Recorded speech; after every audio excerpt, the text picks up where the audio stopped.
be honest, after my first couple of times watching Puffdora's box, I had a lot of difficulty finding any major problems with it. I don't know, maybe I'll find a little bit more when I look a little bit closer. we open with the professor telling the girls to organize shit. So we are wasting absolutely no time with no fluff. We're getting straight to the meat of Spring cleaning, but Professor, it's fall. I know, Bubbles. I'm flipping the script. Oh. Blossom tries to take charge of the whole project, but the professor tells them to work together. So we've got the central conflict here.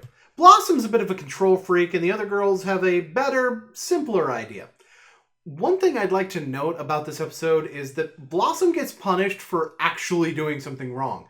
I'll explain more when we get there. The professor tells them not to mess with a particular pile of stuff that has a chest in it. And this episode is called Puffdora's Box. Just gonna leave this here for no particular reason. So Blossom convinces the other girls to go with her plan, and it's overly complicated. Which means basically the other two can't keep up and Blossom just needs to dumb it down a little bit.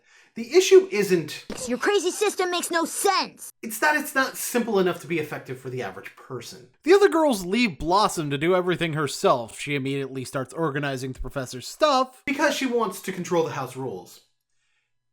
Even though the main reason he told her not to mess with that stuff is because it's dangerous. So, yeah, you're gonna get in more trouble. She opens the box and a bunch of partying ghosts come out. So now we see what Blossom did wrong, and it's pretty significant. Namely, the exact opposite of what she was told to do in almost every way. She's gonna try to fix it, but as we can see, the ghosts can't be physically dealt with. Luckily, a girl named Hope was in the box. But it's a damn shame that she does jack shit in a barrel. Hey, I found something to complain about. The only thing Hope does that affects anything is tell Bubbles how to get the ghosts back in the box later, and that practically happens off screen. It seems like the only reason she's here is to pad out the episode and introduce the character. Unless we never see this character again, I don't think you should be introducing a new character just to have them be a background element. I mean, it's very possible, but considering how much weight they put on this character's introduction, it seems like she's going to be important in some way down the line. As for the breaks in the action with the other girls watching TV, those are really short. They serve to brighten the episode because there's a lot of dark tones throughout the color of the episode.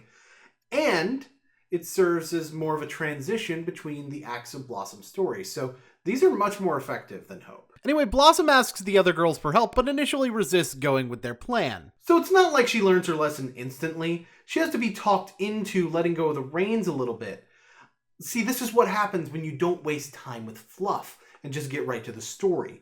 You have time to properly progress things instead of slamming the moral down the character's throat. Anyway, we've got to trick someone into saying a word situation. So the girls give Blossom a hip-hop style call and response situation to goad them into saying the word. Now, I don't hear a lot of people complaining about this, but I did hear a few complaints that honestly sound like they're complaining because hip-hop is used here in general.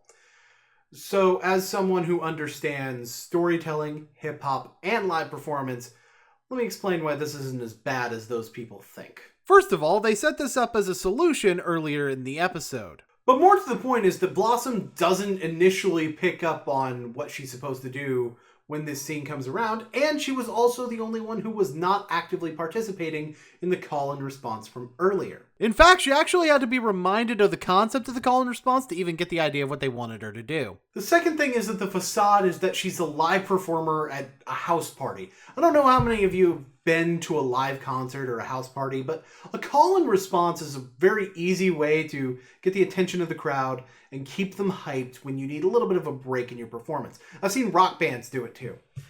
Now, as for the third thing, it's really more addressing it being an outdated meme. It's something that people have done since at the very least the 80s, much like the Valley Girl thing. It's definitely not outdated meme territory. Sorry. Anyway, the ghosts are sealed, girls clean up together, Professor comes back, ending is cheesy, and I think we're done here. I'll be honest, I really like this episode. In fact, thus far, it's my personal favorite episode in the series, to this point in the reviews. I can see why other people wouldn't like it, though. I mean, yeah, they don't really solve the issue with their powers, and that could drive some people away, but I feel like if it's done right, you can certainly solve a issue without their powers, and I feel like it was done right here.